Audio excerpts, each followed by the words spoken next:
em uma missão muito importante, que é combater a intolerância religiosa, nem de evangélicos para com o povo de candomblé, nem do povo de candomblé para com evangélicos, ou qualquer outra religião que venha através dos seus adeptos a se colocar como soberana e dessa forma desfazer de outras religiões e seus seguidores. Só que neste caso em especial é diferente, mesmo porque o feriado se dá por conta de uma intolerância religiosa criminosa que levou à morte a nossa querida e saudosa Mãe Lady de Oxum, que teve seu ciclo de vida interrompido por causa de intolerantes radicais. Crime este iniciado pela Igreja Universal do Reino de Deus e estendido por outras denominações. Atos como esse praticados pela Igreja Universal já vinham acontecendo há muitos anos, inclusive também através da própria violência policial, como já contou Mãe Menininha do Gantuá em várias entrevistas. Só que no caso de Mãe Gilda foi diferente. Por ser muito amada entre o povo de Axé, muitos vizinhos e principalmente a sua filha Jaciara, que encabeçou uma verdadeira batalha no combate à intolerância religiosa. E contudo fez história, ao ponto de criar um feriado para o povo de Axé em homenagem à Mãe Gilda de Oxum. O crime de intolerância religiosa é seguido e alimentado pela ignorância daqueles que, por falta de conhecimento ou simplesmente preguiça de procurar adquirir, coloca a religião do outro de uma forma inferior. Até mesmo o candomblé, que até onde se sabe é a primeira religião do mundo, a que de fato dá sentido ao nome religião, que significa religar. Uma vez que há milhares de anos nós, simples seres humanos, mortais, tivemos o privilégio de conviver com esses mesmos seres vindos dos céus, amando do Deus Supremo, que para o povo de candomblé é conhecido como Zambi ou Olorum.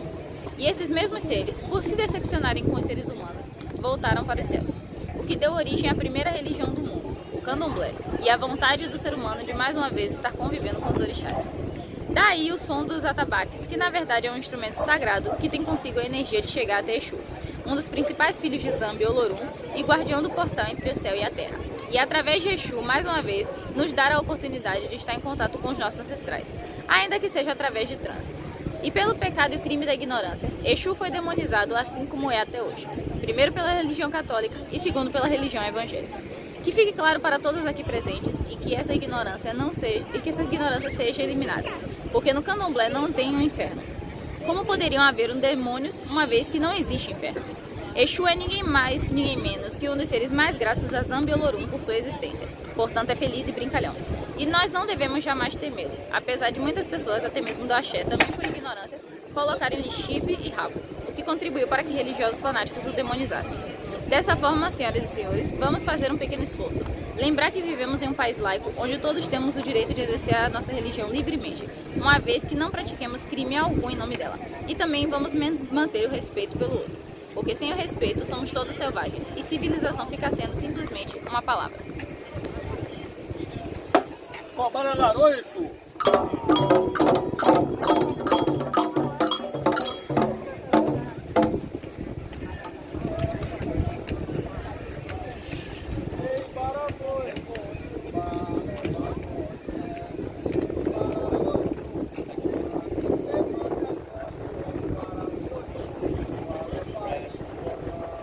Não, pai, não.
Som da Terra, que é um toque contra a intolerância religiosa. Vocês puderam acompanhar os cartazes. Estaremos em 5 pontos turísticos da cidade de Salvador. O primeiro foi Pelourinho, esse foi o segundo. Temos ainda Museu de Arte Moderna, Rio Vermelho, e lá, enfim, sintam-se convidados e convidadas.